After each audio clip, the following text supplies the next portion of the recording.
ME MA 304 CNC machines and automation unit 1 और सब unit या टॉपिक 1.4 टॉपिक जो है वो है एडवांटेजेस ऑफ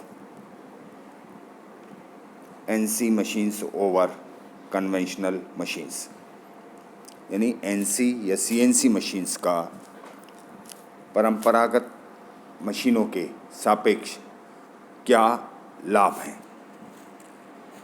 या हम क्यों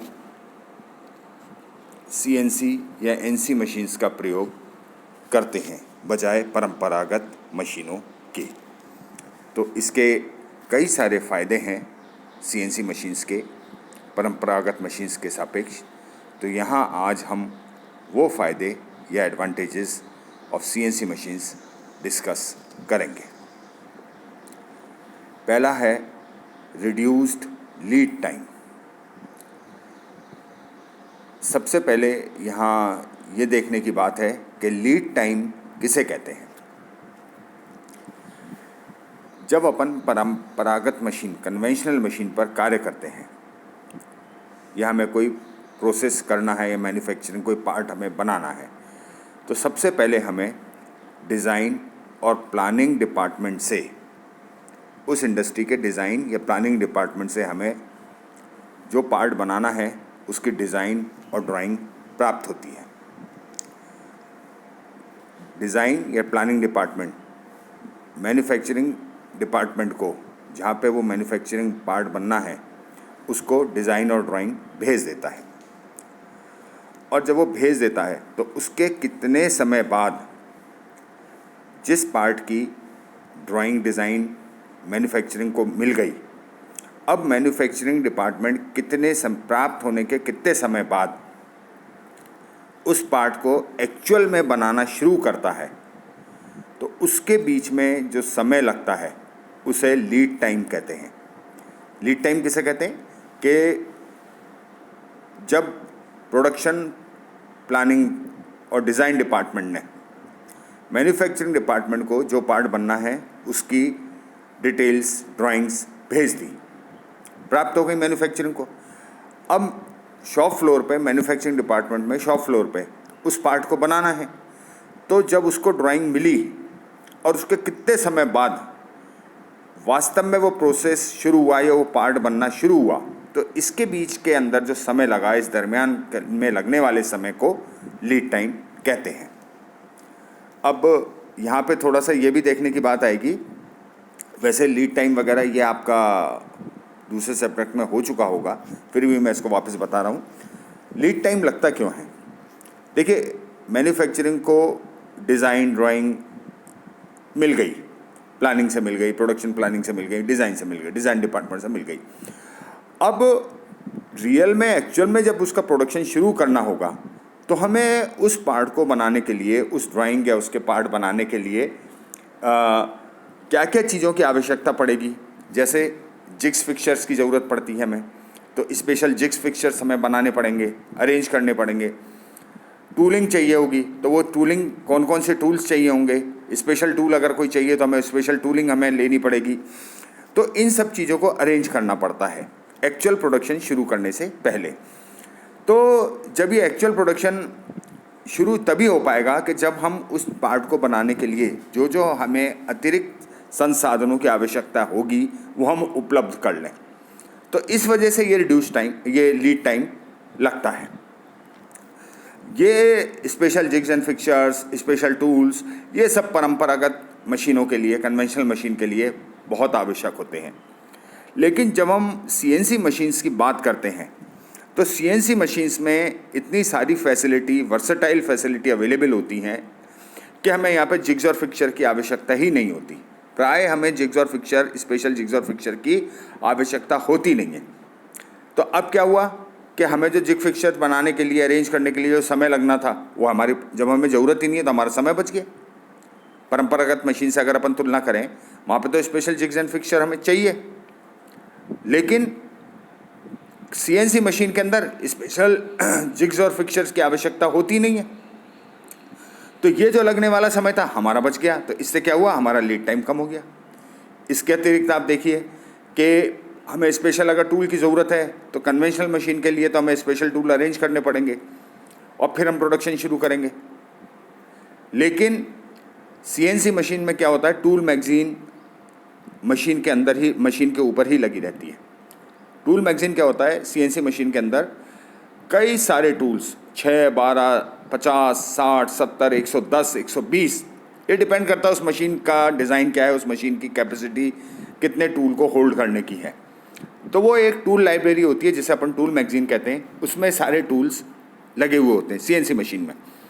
और जब जिस वक्त जिस टूल की ज़रूरत पड़ती है तो ऑटोमेटिक टूल चेंजर आर्म मतलब एक भुजा टाइप होता है, वो ऑटोमेटिक होता है। वो जो टूल लगा हुआ है इस वक्त जो कार्य कर रहा है, जैसे ही उसका कार्य पूरा हो गया वो उस टूल को निकालता है, ये उस टूल को ले जाके टूल चेंजर में, टूल पोस्ट में लगा देता है जहाँ पे सारे टूल इकट्ठे हैं, और अगले प्रोसेस करने के लिए जो हमें स्पेशल टूल चाहिए वो ऑटोमेटिकली उसको निकाल के लाता है और वापस टूल पोस्ट पे लगा देता है। ये सारा काम ऑटोमेटिकली क्यों हुआ, क्योंकि ये सारी चीज़ें हम उधर पार्ट प्रोग्रामिंग में पहले ही दे चुके होते हैं। तो यहाँ पे अब आपने ये चीज़ देख ली कि जो हमें अगर टूल भी चेंज करना है तो उसके लिए हमें फ्रैक्शन ऑफ सेकंड के अंदर हमारा कुछ ही क्षणों में हमारा टूल चेंज हो जाता है। जबकि परंपरागत मशीन में तो क्या है कि उस टूल को पहले अरेंज करो, फिर जो टूल लगा हुआ है उस टूल को खोलो, फिर दूसरा टूल लगाओ, फिर उस टूल की सेटिंग करो, उस टूल को चेक करो, तब हमारा वापस प्रोडक्शन लगता है। तो वहाँ पे तो अब लीड टाइम ज़्यादा लग रहा है कन्वेंशनल मशीन में, जबकि यहाँ आपने देखा कि हमारा जो लीड टाइम है वो बिल्कुल ही कम हो गया। करना क्या था, टूल चेंजर आर्म को पार्ट प्रोग्रामिंग के हिसाब से लगे हुए टूल को हटाना है, उसकी जगह अब प्रोसेस में जो टूल लगना है, जो टूल हटाया उसको तो ले जाकर उसको टूल मैगज़ीन में लगा देना है।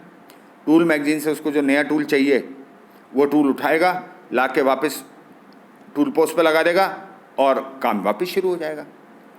तो इससे भी आप देखिए कि हमारा लीड टाइम बहुत बच गया।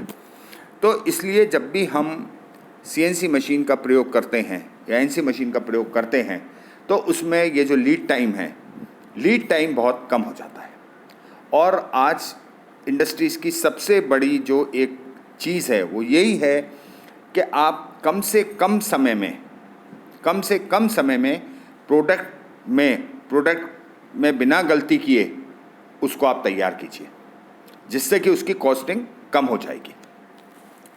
तो ये था रिड्यूस लीड टाइम, और मैंने इसमें ये बताया कि सीएनसी मशीन के उपयोग से हम लीड टाइम को कैसे कम कर पाते हैं in comparison to conventional machines. अब दूसरा जो लाभ है सीएनसी मशीन्स का वो है elimination of operator error. Elimination माने ख़त्म होना, और ऑपरेटर एरर मतलब जो ऑपरेटर है उसकी गलती को हम सीएनसी मशीन में ख़त्म कर देते हैं। कैसे करते हैं, देखिए सीएनसी मशीन को उसके कंप्यूटर की मेमोरी में स्टोर किए गए, पहले से जो प्रोग्राम स्टोर किए गए प्रोग्राम की सहायता से नियंत्रित किया जाता है। सीएनसी मशीन वही कार्य करेगी जो पहले से उसके कंप्यूटर की मेमोरी में पार्ट प्रोग्रामिंग हमने स्टोर करके रख दी। आप जो प्रोग्राम उसमें डालेंगे, पार्ट प्रोग्रामिंग बना के डालेंगे कंप्यूटर की मेमोरी में, मशीन केवल उसी पार्ट प्रोग्राम के अनुसार कार्य करेगी। और प्रोडक्शन या ऑपरेशन को शुरू करने से पहले जो पार्ट प्रोग्रामिंग आपने कंप्यूटर की मेमोरी में डाल रखी है उसको आप चेक करते हैं। प्रोग्राम को पूरा चेक किया जाता है और उस जो सीएनसी मशीन है उसकी जो कंप्यूटर की स्क्रीन है उस पर ड्राई रन के अंदर मशीन को चलाया जाता है। ड्राई रन क्या होता है कि मशीन ऑन नहीं होती, लेकिन जो भी प्रोग्राम अपन ने डाला है वो पूरा प्रोग्राम उस कंप्यूटर की स्क्रीन पे डिस्प्ले होता है और वहाँ पे आपको ये दिखता है कि जब ये प्रोग्राम चलेगा तो टूल कैसे मूव होगा, जॉब कैसे मूव होगा, जॉब कहाँ घूमेगा, टूल कैसे चेंज होगा। तो आप उसको चेक करने के लिए ड्राई रन में चलाते हैं मशीन को। तो अगर वहाँ पे भी अपने पास मान लीजिए कोई संभावना बच गई कि यहाँ कोई गलती अपन भूल गए थे, पार्ट प्रोग्रामिंग करते वक्त अपन कोई गलती कर गए, तो जब आपने प्रोग्राम को चेक किया, फिर उस प्रोग्राम को ड्राई रन में चलाया, तो आपको वो सारी गलतियां अपनी मालूम पड़ जाती हैं और वो चीज़ पकड़ में आ जाती है। और एक्चुअल प्रोडक्शन शुरू करने से पहले हम अपना पार्ट प्रोग्राम को वापस रेक्टिफाई कर लेते हैं, उन गलतियों को दूर कर लेते हैं, गलतियों को सुधार लेते हैं। और जब हम बिल्कुल इंश्योर हो जाते हैं, हम हर तरह से सुनिश्चित हो जाते हैं कि अब इस प्रोसेस को करने में किसी भी प्रकार की कोई गलती नहीं होगी और जो मापदंड के अनुसार, जो डिज़ाइन ड्राइंग के अनुसार हमें प्रोडक्ट बनाना है, वो बिना किसी गलती के हम बना पाएंगे, तब अपन एक्चुअल प्रोडक्शन शुरू कर देते हैं। तो यहाँ पे आप ये अब इससे चीज़ से आपको क्लियर हो जाना चाहिए कि सीएनसी मशीन को, प्रोसेस को गवर्न कौन करता है? गवर्न ऑपरेटर डायरेक्टली नहीं कर रहा है, उसको गवर्न कौन कर रहा है? कंप्यूटर की मेमोरी में जो पार्ट प्रोग्रामिंग है। और जब हमने पार्ट प्रोग्रामिंग को 2-3 बार चेक कर लिया तो गलती होने की अब कोई संभावना नहीं है। इसके विपरीत अगर हम कन्वेंशनल मशीन्स की बात करें तो यहाँ पे सारा काम उस ऑपरेटर को करना है। जॉब की माउंटिंग करनी है, टूल पोस्ट पे टूल को लगाना है, टूल को तैयार करना है, डायमेंशंस चेक करनी है, लीड स्क्रू अगर अरेंज करना है थ्रेडिंग के लिए, थ्रेड काटने तो लीड स्क्रू को अरेंज करना है। तो यहाँ पे क्या है, और सारा कुछ खेल जो है वो ऑपरेटर की एक्टिविटी पर निर्भर करता है। अब यदि ऑपरेटर थक गया या वो केयरलेस हो, लापरवाह हो गया थोड़ी देर के लिए, या उसका ध्यान नहीं गया, काम करते करते उसका ध्यान भटक गया, तो उससे फिर जो गलती होगी वो प्रोसेस जो है अपना वो गलत हो जाएगा, या जो अपना पार्ट बन के आएगा वो गलत पार्ट बन के आएगा। चूँकि अब सीएनसी मशीन में ऑपरेटर का तो कोई रोल ही नहीं है। प्रोसेस अगर आपने एक बार शुरू कर दिया, वो पहले से चेक प्रोग्राम था, उसको आप चेक कर चुके थे, तो अब वहाँ कोई गलती थी नहीं। तो वो जो पार्ट बन रहा है सीएनसी मशीन में, उसमें अब किसी भी प्रकार की गलती होने की संभावना नहीं होती है। जबकि इसके विपरीत परंपरागत मशीन में, कन्वेंशनल मशीन में सारी एक्टिविटीज़ ऑपरेटर के द्वारा होती हैं। तो ऑपरेटर की किसी भी गलती के कारण वो प्रोसेस गलत हो जाता है या हो सकता है। तो यहाँ अब आपको ये चीज़ मालूम पड़ गई होगी कि किस तरीके से सीएनसी एनसी मशीन्स में हम ऑपरेटर की गलतियों को एलिमिनेट कर पाते हैं। आगे के जो लाभ हैं वो मैं नेक्स्ट लेक्चर के अंदर फिर लूँगा।